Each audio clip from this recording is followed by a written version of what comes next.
নবী করিম সাল্লাল্লাহু আলাইহি ওয়াসাল্লাম ইন্তেকালের 5 দিন আগে থেকে জ্বরাক্রান্ত হলেন, রোগাক্রান্ত হলেন, জ্বরে আর মাথার যন্ত্রণায় অস্থির হয়ে যেতে লাগলেন।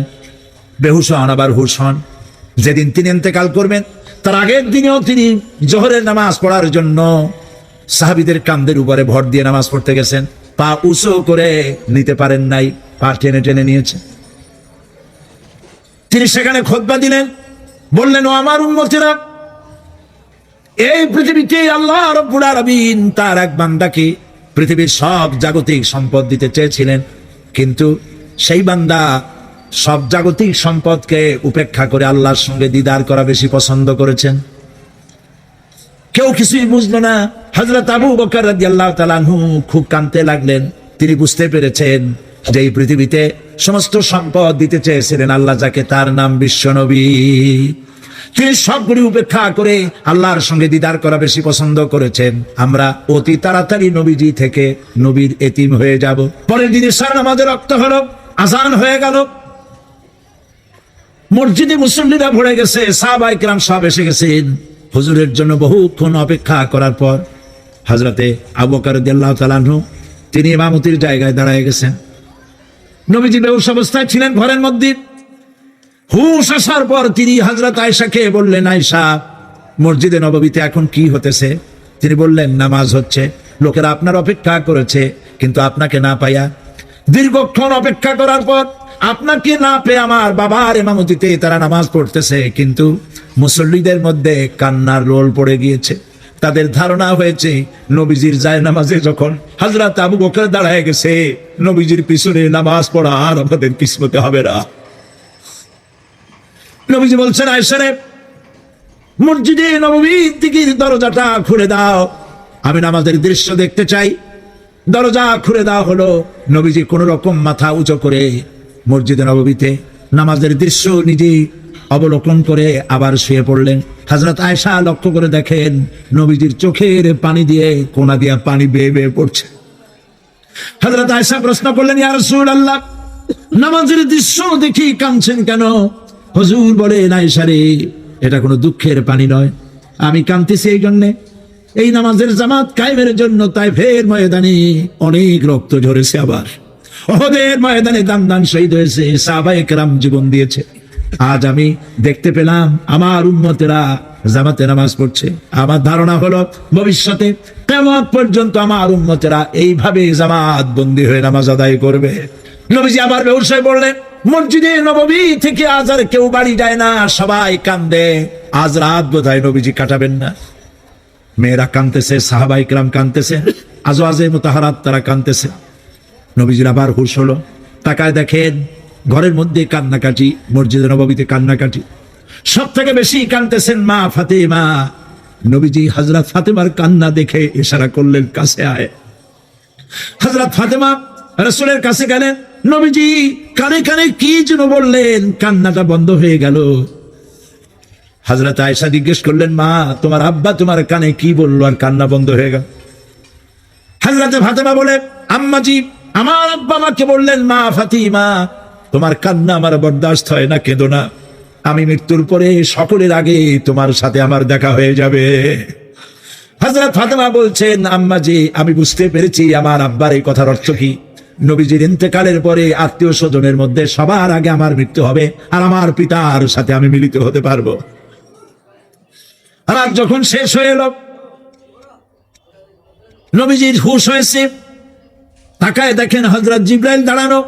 হযরত জিবরাইল নবীজির চেহারা মোবারকের দিকে তাকায় বলেন, আসসালামু আলাইকা ইয়া রাসূলুল্লাহ, আল্লাহ আপনাকে সালাম বলেছেন, আর আল্লাহ পাক জানতে চেয়েছেন আপনার মুখে আপনি কেমন আছেন। আল্লাহ জানেন আপনার অবস্থা কি, তারপরেও আপনার মুখে শুনতে চেয়েছেন আপনি কেমন আছেন। নবীজি বলছেন, জিবরাইল, বড় কষ্টে আছি, বড়ই যন্ত্রণা, বড়ই কষ্ট। হযরত জিবরাইল বলছেন, ইয়া রাসূলুল্লাহ, আজকে এক নতুন ফেরেশতা আমি সাথে করে নিয়ে এসেছি। এই ফেরেশতা পৃথিবীর কোন নবী অথবা কোন মানুষের কাছে যাওয়ার জন্য অনুমতি চায় না, আজ আপনার কাছে অনুমতি ভিক্ষা চায় কাছে আসার জন্য।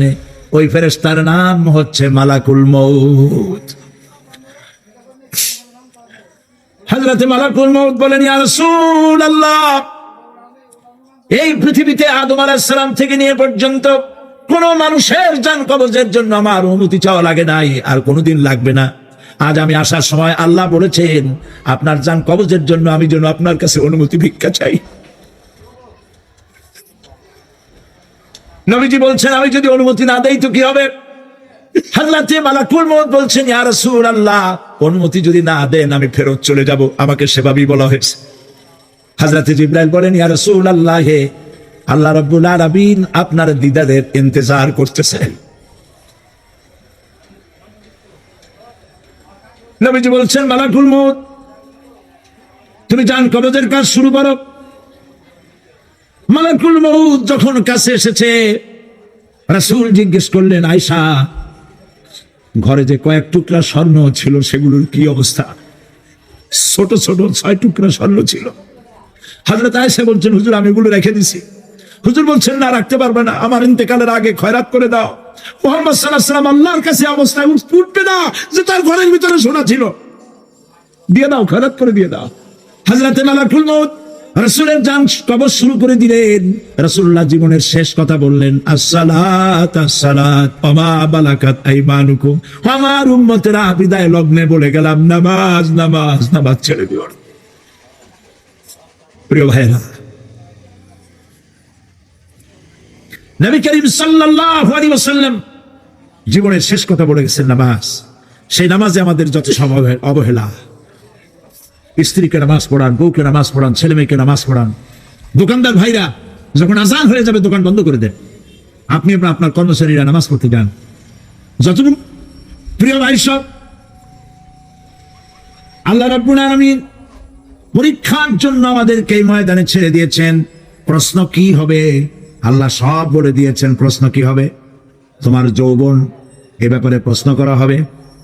কোন পথে ইনকাম করেছো প্রশ্ন করা হবে। কোন পথে খরচ করেছো প্রশ্ন করা হবে। দ্বীনের ইলম যতটুকুন হাসিল করেছিলে তার কতটুকুন নিজে পালন করেছো, আর দ্বীনের দাওয়াত কতটুকুন মানুষের কাছে পৌঁছায়ছো।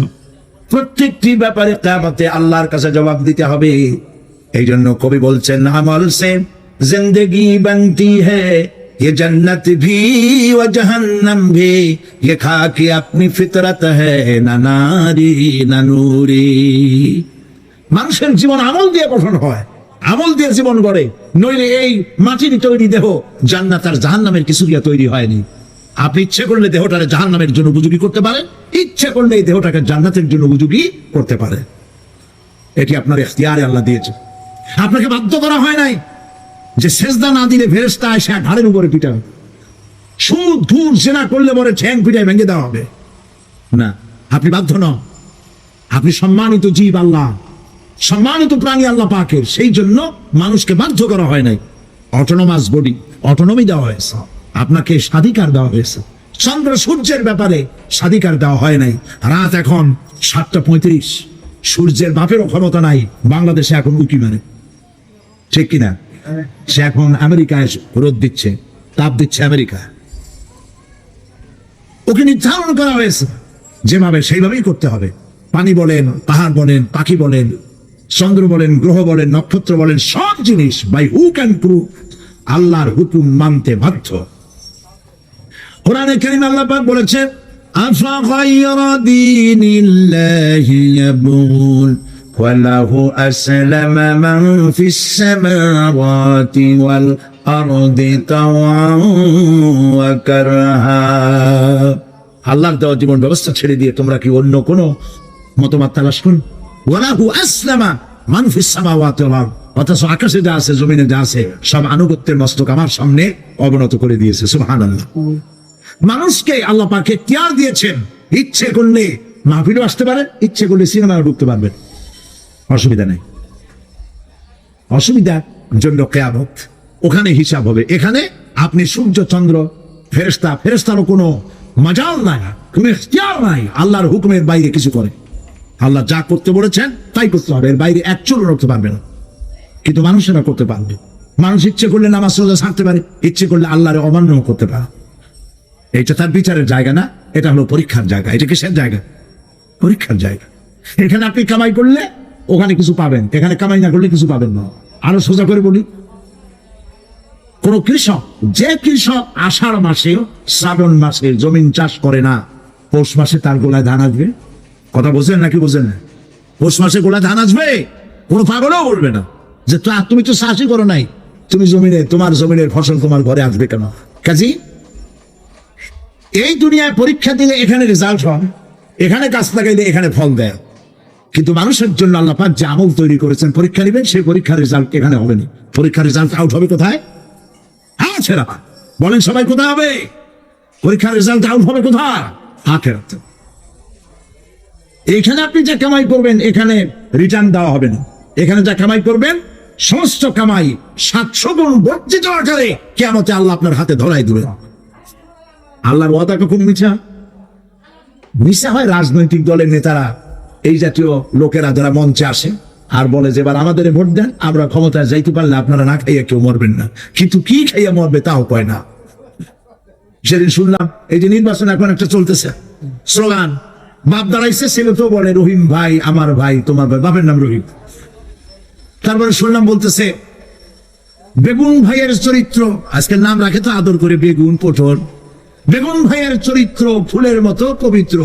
আমি আরেকজনের পাশে থেকে করি যে নামাজ পড়ে না একক, তো এমনই ফুলের মতো চরিত্র। দুনিয়ার ময়দানে আপনি যা কামাই করবেন এখানে রেজাল্ট আউট হবে, এখানে আপনি পাবেন ফল, এখানে পাবেন।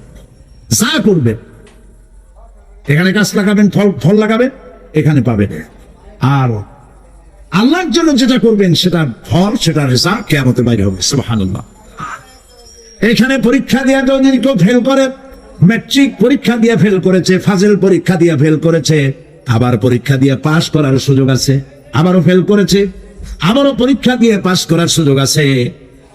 10 বার যদি ফেল করে আরো 10 বার পাস পরীক্ষা দিয়ে পাস করার সুযোগ আছে। কিন্তু কিয়ামতের দিন আল্লাহ রাব্বুল আলামিনের জীবনের পরীক্ষায় কোনো মানুষ যদি আল্লাহর আদালতে ফেল করে বসে একবার, দ্বিতীয়বার পরীক্ষা দেওয়ার আর কোনো সুযোগ নাই। এই পৃথিবীতে যদি কেউ নিম্ন আদালতে মামলায় হেরে যায়, জজ কোর্টে করবে, যদি হেরে যায় হাইকোর্টে করবে, হেরে গেলে আপিল করবে সুপ্রিম কোর্টে, সুপ্রিম কোর্টেও যদি হেরে যায় তাহলে প্রেসিডেন্টের কাছে আপিল করবে। সুযোগ আছে কয়েকবার। কিন্তু কিয়ামতের দিন জীবনের আদালতে কোন মানুষ যদি একবার ফেল করে বসে, জীবনের মামলায় যদি একবার হেরে যায়, দ্বিতীয়বার আপিল করার আর কোনো জায়গা নাই।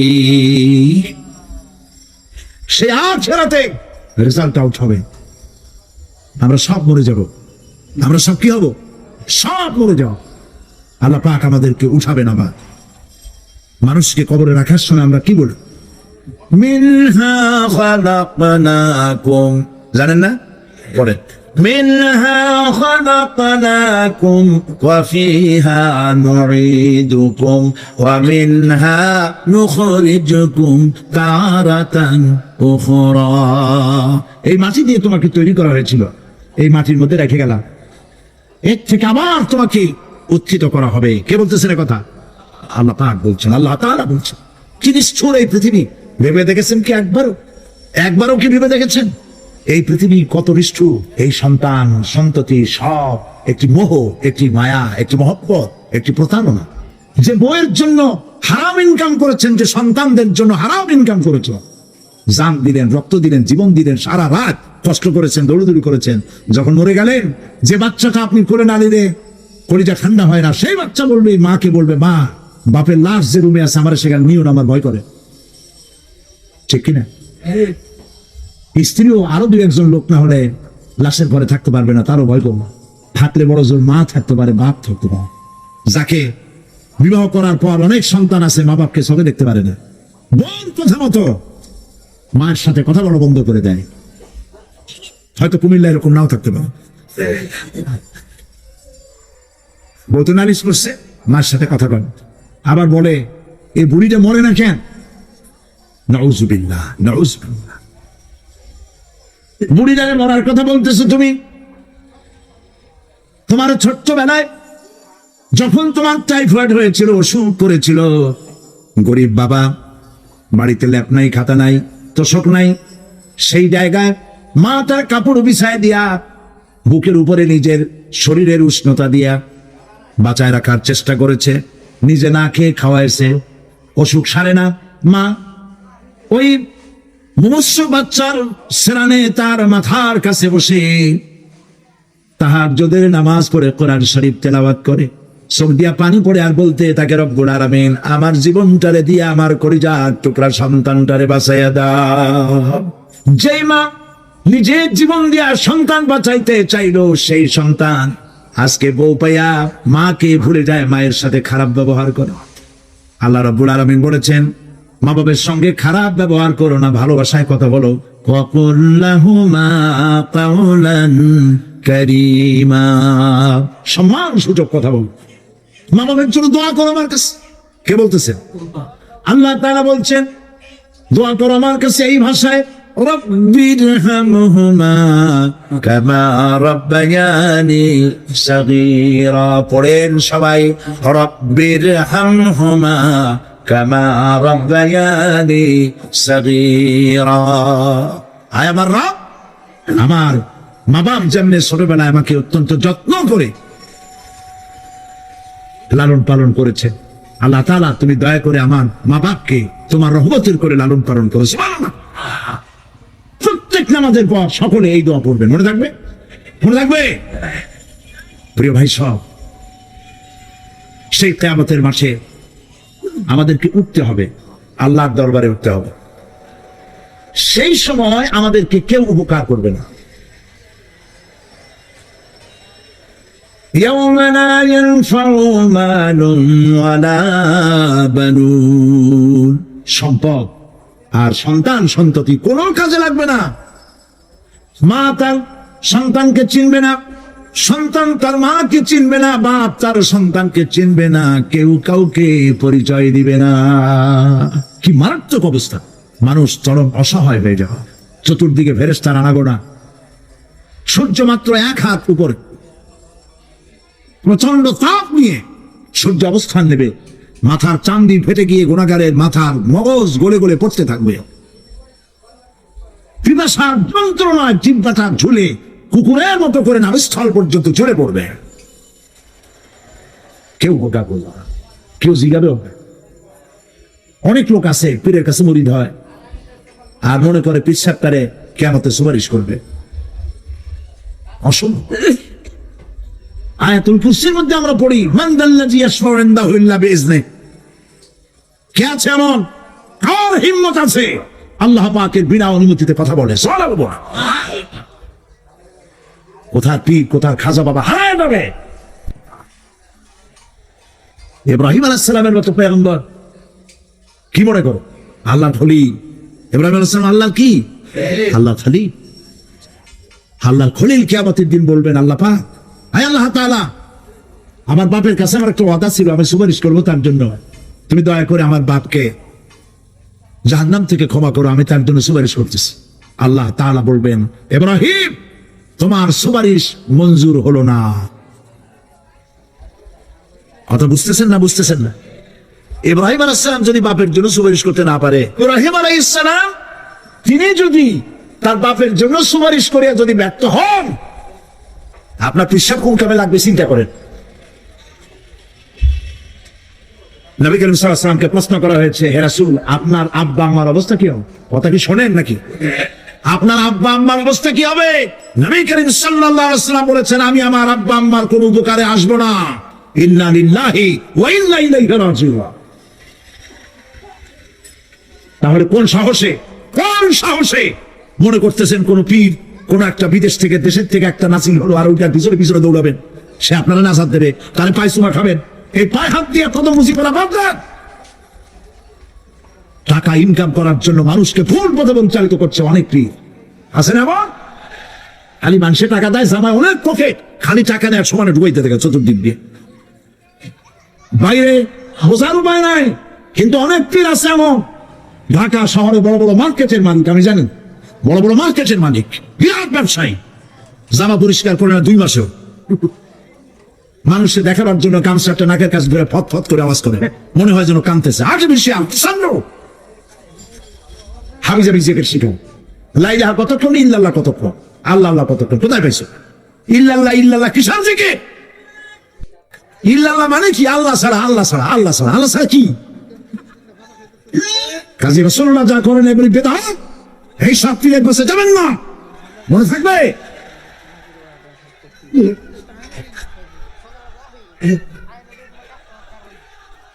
প্রিয় ভাই সব, কিয়ামতের দিন আপনার আমল, একমাত্র আমল আপনাকে বাঁচাইতে পারবে। এই কোরআন শরীফে আল্লাহ পাক বলেছেন, ইয়া আইয়ুহাল্লাযীনা আমানু আবতাগু ইলাইহিল ওয়াসিলা, হে বিশ্বাসীরা ওসিলা ধরো। ধর এক শ্রেণীর লোকেরা এর অর্থ করেছে পীর ধর। দুনিয়ার কোন তাফসীর, যত মুফাসসির পৃথিবীতে জন্মগ্রহণ করেছেন, কোন মুফাসসির এটা বলেন নাই আবতাগু ইলাইহিল ওয়াসিলা মানে হলো পীর ধরো। বরং সমস্ত তাফসীর মুহাক্কিকিন বলেছেন আবতাগু ইলাইহিল ওয়াসিলা আই আমলে সালেহ, নেক আমলের ওসিলা ধরো। সুবহানাল্লাহ, নেক আমলের ওসিলা ধরো। প্রিয় ভাই সব, ধান্দাবাজি ছাড়তে হবে। কিয়ামতের দিন মানুষ একেবারে অসহায় হয়ে যাবে, কেউ সাহায্য করবে না। সেই দিন প্রশ্নপত্র সামনে আসবে, আমলনামাগুলি বেঈমানের পিছন দিক থেকে বাম হাতে আসবে, আর ইমানদারের সামনে থেকে ডান হাতে আসবে। আমলনামা হাতে পাওয়ার সঙ্গে সঙ্গে বেঈমান বুঝে ফেলবে তার জায়গা কোথায়। কলিজা তখন গলার কাছে চলে আসবে।